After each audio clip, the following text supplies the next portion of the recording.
If we're being honest, a big thing about this Eagles team is that you're constantly reminded that guys on this team take lesser roles or take lesser stats for the good of the group. A.J. Brown and Devontae Smith could be the number one receiver on many teams in the National Football League. They could go out and get massive, crooked stats each and every week. They could set personal records. They could very well put themselves in contention just based on stats alone to have, I don't know, maybe a Hall of Fame case down the line. And yet those two have reached a point where winning is the ultimate goal, that Devontae Smith and A.J. Brown aren't selfishly crashing this team, demanding the ball more. Jalen Hurts, as we've talked about pretty much ad nauseum at this point, which I do try to be careful with because of the stomach flu that was going through, or the stomach bug that was going through our house. And there's a lot of nauseum in this house.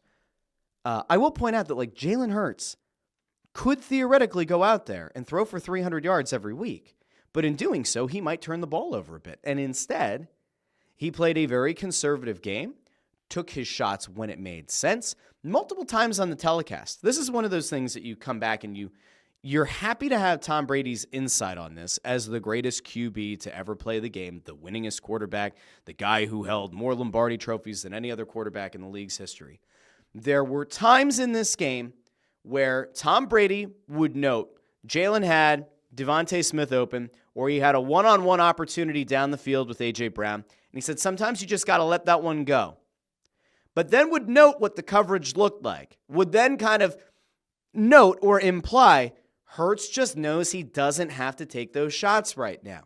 He's not going to jeopardize possession on the off chance of making that work. Why? Because the Eagles were so dominant on the ground.